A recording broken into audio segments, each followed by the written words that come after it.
would you say is the healthiest among siblings? The firstborn, middle child, perhaps the youngest? A birth order can influence our susceptibility to various health and behavioral conditions. It's the subject of our weekly look at how to get and stay healthy. Dr. Bill Lloyd, our healthy living expert, joins us now from Sacramento. All right, Dr. Bill, help us unravel the health and birth order. Which child is usually the healthiest?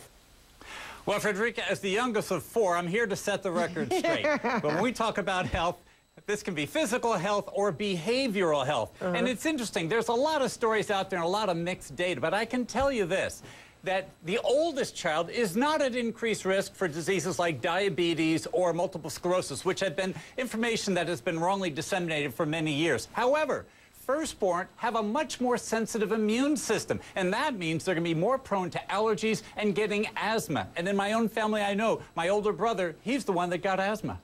Oh, really? So then what are the advantages of perhaps being the firstborn? Oh, these go way back to the start of time. Yeah. And it's true, older children do fare well. They do better at work. They have a couple of points higher IQ. Now, some of it may be in the modern era due to the fact that the firstborn often receives longer breastfeeding. So that may be a big contributor. But also, the oldest child also gets more parental time. On average, Frederica, 3,000 more hours compared to their sibs. Oh, my goodness. You know, once a parent has a second child, now that time is split between the two children.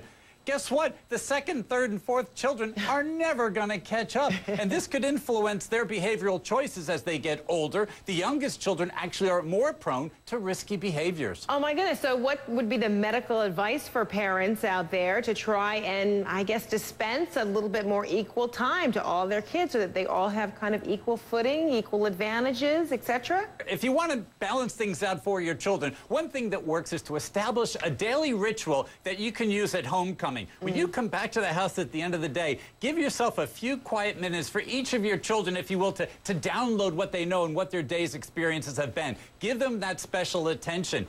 Ensure and enforce family meals together, and everybody gets a chance to contribute. In our family, we call it all hands on deck. That means everybody participates in chores. And I'll mention to you, Frederica, as the youngest of four, I spent a lot of hours with my dad putting up storm windows and painting. I learned a lot about technical skills, but he also learned a lot about me at the same time.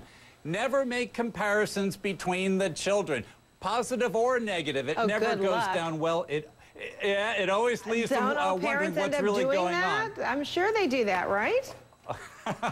We're all guilty of doing it. Be aware, try not to do it as much, Frederica. And you know, one other tip that my wife and I have used, and our children, thank God, have all turned out well, is small weekend meetings. We call them boy meetings or girl meetings, where it's just one parent and one child. And you go away someplace cheap overnight, and you just have that dedicated time with that one child, and you rotate it around, and everybody feels like they're getting equal treatment. Oh, yeah, that's nice. That's fair. Great ideas. Dr. Bill, thanks so much. Always good to see you.